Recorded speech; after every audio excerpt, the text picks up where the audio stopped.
Hello there, it's me, Samson. Yes, that's Samson. Super strong, fabulously haired, and, as history would have it, famously not so great at choosing a trustworthy partner. But let's not get ahead of ourselves. I'm here to tell you my side of the story, and I promise you it's not all doom and gloom. In fact, there were quite a few laughs and romantic moments before it all went pear-shaped. You see, it all started when I laid my eyes on Delilah. Ah, Delilah.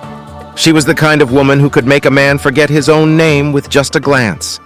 And as for me, well, let's just say I was smitten.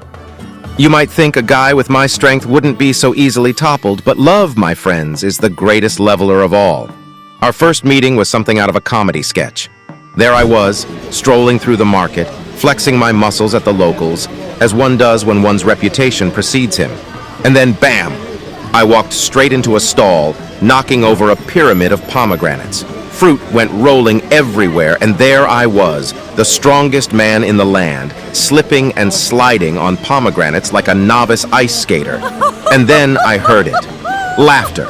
Not just any laughter, but the kind that bubbles up from deep within, genuine and infectious. I looked up, ready to face my mocker, and there she was, Delilah, laughing at me with the sun catching in her hair, looking like a goddess among mortals.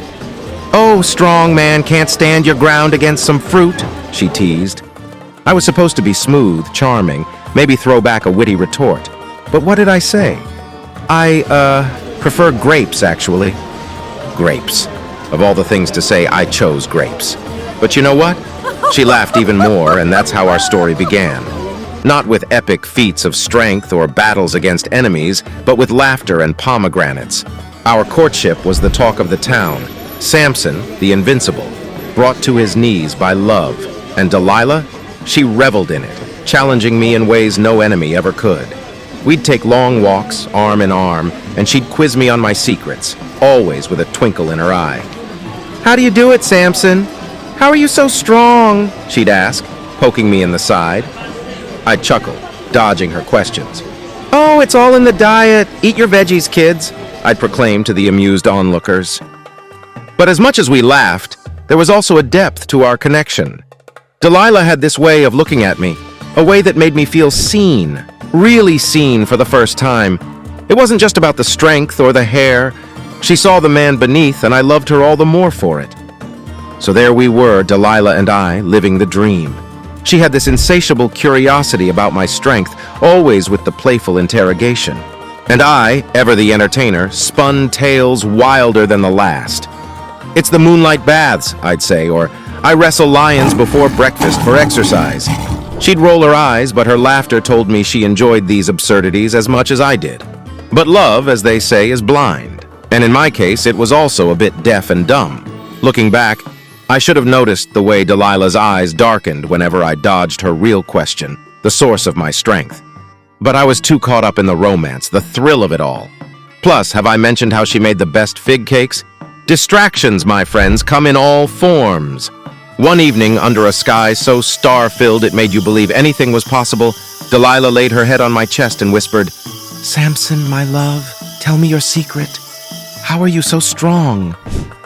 There was a seriousness in her voice I hadn't heard before. My heart, that traitorous organ, skipped a beat. Should I? I thought, could I? In a moment of weakness, no pun intended, I confessed. "My strength," I began, solemn as a judge, "lies in my hair, never cut, as per a vow I made." I waited for laughter, a playful swat, anything, but there was silence. A heavy, thick silence that seemed to wrap around us like a shroud. The next thing I knew, the world was spinning, and not in the metaphorical, love-struck way. My head felt lighter, and my heart heavier, as I realized the betrayal. Delilah had cut my hair while I slept, the secret of my strength now just a memory, lying in strands upon the ground. You'd think I'd be angry, vengeful even. But as I sat there, shorn and weakened, I couldn't help but laugh. Yes, laugh. Because if you can't find humor in the absurdity of love, strength, and a haircut, then what's the point of it all? My journey didn't end there, of course. There were battles, a rather dramatic final act involving pillars, and yes, a lot of soul-searching. But through it all, I learned a valuable lesson about love, trust, and the importance of a good hair conditioner. So here's my advice. love deeply, laugh often, and maybe, just maybe, keep your secrets to yourself. And to Delilah, wherever you are, thank you. For the lessons, the laughter, and yes, even the haircut. It was one heck of a ride. Hey, adventurers! Enjoyed the tale of strength, scissors, and a few laughs along the way? Smash that like button, subscribe for more epic stories, and hit the bell so you won't miss out on our adventures. Got thoughts or laughs to share? Drop us a comment below and share this video with friends who love a good story. Until next time, keep the spirit of adventure alive.